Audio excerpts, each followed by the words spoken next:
रामबली चंद्रवंशी आज इन्होंने नॉमिनेशन किया है और अब ये सदन में जाएंगे। सदन में जाने की तैयारी हो गई सर? सदन में तो अब लगभग समझिए कि चले गए हम लोग। सदन में जाने की तैयारी नहीं है।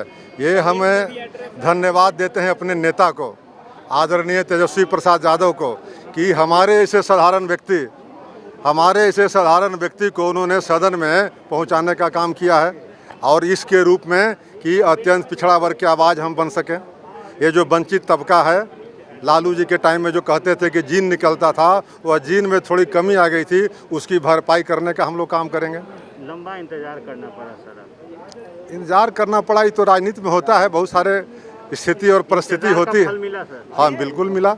कार्यकर्ता में संदेश जाएगा कि एक कार्यकर्ता जो रात दिन लोगों के बीच में रहता है और 38 जिला में जाकर के बैठक करता है, संगठन बनाता है, और वैसे कार्यकर्ता को अगर मौका मिलता है तो बिहार के तमाम राष्ट्रीय जनता दल कार्यकर्ताओं में यह संदेश जाएगा कि कल हम भी बन सकते हैं, परसों वो भी बन सकते हैं। आपके जाने के बाद भी सदन में आप लोग कमजोर रहेंगे, 5 लोगों को तोड़ दिया गया। सदन संख्या से खाली मतलब नहीं है, संख्या की चिंता थी नीतीश कुमार को, जो उन्होंने अनैतिक काम किया।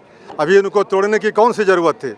सरकार तो नहीं बन रहा था, सरकार नहीं कि विधायक अगर होते तो एक बात होती थी, कोई बिल नहीं रुक रहा था, लेकिन उनकी कहाँ योजना है? उनकी योजना है कि जान रहे हैं तेजस्वी जी की लोकप्रियता से घबराहट उनकी हो गई है और बिहार विधानसभा का चुनाव परिणाम को समझ रहे हैं, और परिणाम के बाद क्या होगा कि विधान परिषद में भाजपा से हमारा संख्या कम न रहे, इस चिंता के चलते इन्होंने 5 हमारे सदस्यों को तोड़ा है।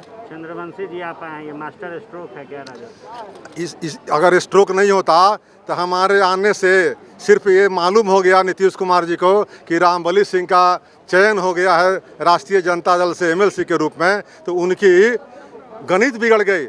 वह गणित था पहले कि अशोक चौधरी को देना था, संजय सिंह को देना था, फलाना को देना था, लेकिन तीनों के तीनों सीट उन्होंने अति पिछड़ा में देने का काम किया। इससे आप समझ सकते हैं कि नीतीश कुमार की घबराहट कितनी बढ़ी हुई है।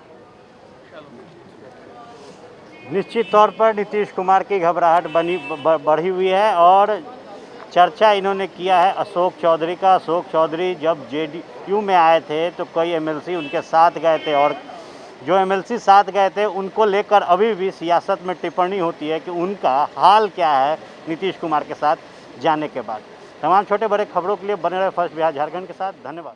बिहार के आधुनिक अस्पतालों में से एक NSMCH multi speciality 350 bedded hospital, अनुभवी डॉक्टर एवं ट्रेन्ड पैरामेडिकल स्टाफ, विश्व स्तरीय सुविधाओं के साथ अत्याधुनिक ऑपरेशन थिएटर, ICU, NICU, निशुल्क OPD परामर्श, 24 घंटे इमरजेंसी सर्विसेज और जटिल गर्भावस्था का इलाज। Netaji Subhash medical college and hospital, Amhara, Bihta, Patna.